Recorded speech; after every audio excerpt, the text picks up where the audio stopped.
তবে যতদিন পর্যন্ত একটা মানুষের মধ্যে সে কাম শক্তি না আসতেছে ততদিন পর্যন্ত তিনি ভালো মন্দর পার্থক্য করতে পারবে না। তবে দেখা গেছে 3 বছর 4 বছরের একটা শিশুকে বলি, বাবু তুমি হাফ প্যান্ট পরো, তুমি শরীরটাকে পরিষ্কার রাখো, চেহারা ফ্রেশ করে রাখো, এভাবে নোংরাভাবে থেকো না, সে মাটিতে গড়ায় এসে যেভাবে খুশি সেভাবেই চলতে থাকে। তখন দেখা যায় যে আস্তে আস্তে আস্তে আস্তে যখন ছেলেটার এই 8 বছর 10 বছর বা 12 বছরের মধ্যে পৌঁছালো, 12 বছরের মধ্যে যখন পৌঁছালো তখন এই ছেলেটা আস্তে আস্তে দেখা যায় যে তাকে বলে দিতে হয় না মাথা আঁচড়াতে, তাকে বলে দিতে হয় না সুন্দর কাপড় পরতে। আস্তে আস্তে যখন 16 বছরের মধ্যে পৌঁছাতে লাগলো তখন আস্তে আস্তে তার মধ্যে দেখা যায় যে তার মধ্যে সে কামের যে একটা শক্তি আস্তে আস্তে আসতে শুরু করলো। তখন সে ভালো মন্দ পার্থক্য করতে পারে, এটা ভালো এটা মন্দ, এটা খুব সুন্দর। একটা মেয়ের দিকে তাকালে তার ভিতরে একটা জাগে।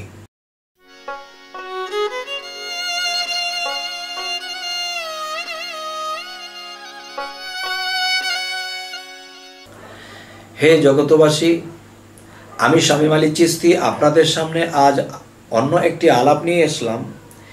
সে আলাপটি হলো, এই পৃথিবীতে মানুষ যখন আল্লাহর ইবাদত করে তখন দেখা যায় তারা অগ্রসর হইতে পারে না, মন ঠিক থাকে না, বিভিন্ন কিছু মনের মধ্যে ঘুরতে থাকে। বিশেষ করে মানুষের মধ্যে যে 6টা রিপু আছে, এই 6টা রিপুর নাম কি?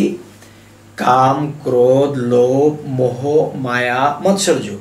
এই 6টা রিপু মানুষকে 6 দিকে ঘোরাতে থাকে। তখন এই 6টা রিপুকে যখন জাগ্রত করে যখন একটা মানুষ নামাজে বসে বা ধ্যানে বসে তখন 6টা 6 দিকে টানে, তখন নামাজের মধ্যে যে আছে 6 রিপু এটা নেই মানে। তবে হে জগতবাসী, এই 6টা রিপুর মধ্যে কোন রিপুটা হলো 6 জনের মাস্টার একজন, সে হলো কাম রিপু।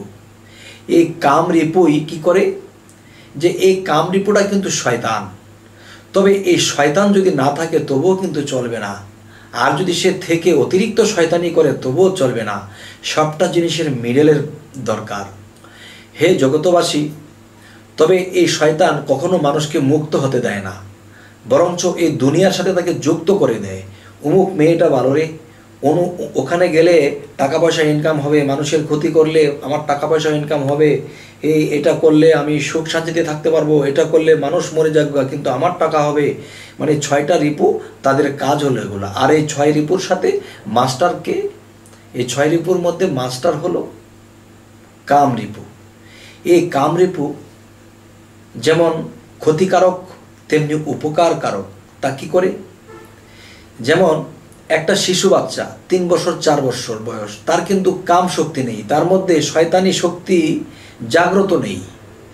আচ্ছা, তখন কি সে কিন্তু ভালো মন্দ বোঝে না, এটা করলে আমি উপকার পাবো, এটা করলে আমার হাতে দুনিয়াবি ধন সম্পদ হবে, সেটা করলে ভালো হবে, সেটা হলে খারাপ হবে। এই ভালো মন্দর জ্ঞান তার মধ্যে নেই। সে চকলেট পেলেই খুশি। তার মানে সে লোভও বোঝে না, সে ভালো মন্দ কিছু বোঝে না, যেভাবে চালায় যেভাবে বলে এভাবেই চলে।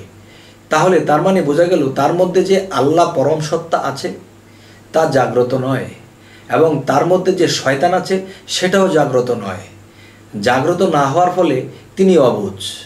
তবে যতদিন পর্যন্ত একটা মানুষের মধ্যে সে কাম শক্তি না আসতেছে ততদিন পর্যন্ত তিনি ভালো মন্দর পার্থক্য করতে পারবে না। তবে দেখা গেছে 3 বছর 4 বছরের একটা শিশুকে বলি, বাবু তুমি হাফ প্যান্ট পরো, তুমি শরীরটাকে পরিষ্কার রাখো, চেহারা ফ্রেশ করে রাখো, এভাবে নোংরাভাবে থেকো না, সে মাটিতে গড়ায় এসে যেভাবে খুশি সেভাবেই চলতে থাকে।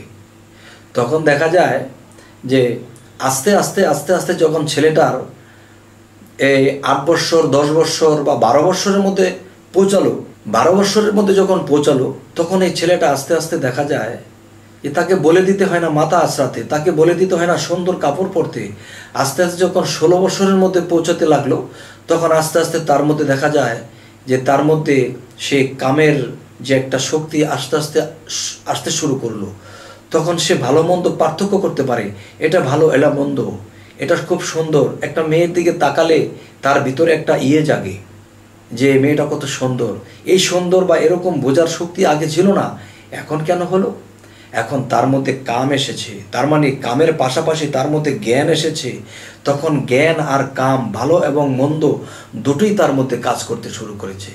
তাহলে বোঝা গেল এই কামশক্তি যখন মানুষের মধ্যে আসতে শুরু করেছে, তখন তার জ্ঞান এবং ভালো এবং মন্দ তার মধ্যে প্রকাশ পাইতে শুরু করিয়াছে।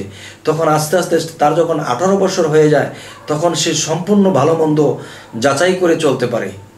তবে বোঝা গেল যখন কামের আকৃষ্ট শয়তানি শক্তি যে জিনিসটা কামের সাথে মিশ্রিত রক্তের সাথে ওঠা বসা করতে শুরু করে, তখন তার মধ্যে আসে যে আমি একদিন বিবাহ করব, আমি একদিন বড় হব, অনেক উন্নতমান হব, এমন কিছু কাজ করতে থাকে।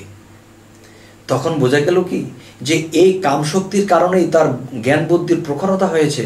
আবার এই কামশক্তির কারণেই সে আবার ভালো থেকে মন্দটার দিকে নজর করতেছে, ভালো দিকে নজর করতেছে, মন্দটার দিকে নজর করতেছে। যখন মন্দের ভাগ বা কামের ভাগ তার মধ্যে বেশি আসতে শুরু করেছে, তখনই দেখা যায় সে আর ভালো পথে থাকে না, সে খারাপ দিকে চলে যায়। তখনই দেখা যায় হে জগতবাসী, যে একটা মানুষ যখন অতিরিক্ত কামের দিকে মনটা অগ্রসর হয়ে যায়, তখন সে মেয়েদের পিছে ঘুরতে শুরু করে। তখন মেয়েদের পিছনে ঘুরতে থাকে, তো বাবা মা তাকে টেকেল দিয়েও রাখতে পারে না।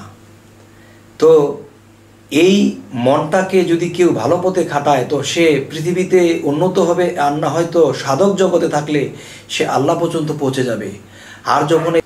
আর যখন এই কাম শক্তির কারণে সে খারাপ দিকে চলে গেল, তখন কি হবে?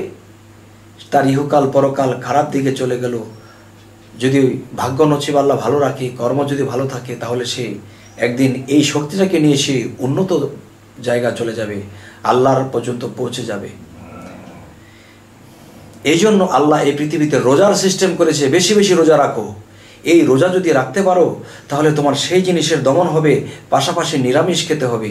মাছ মাংস কম খেলে আর নিরামিষটা বেশি খেলে এবং রোজাটা রাখলে, তখন সেই মানুষটা আস্তে আস্তে আস্তে আস্তে মানুষটা ভালোর দিকে যাবে এবং মনটা ছয় রিপু দুর্বল হবে।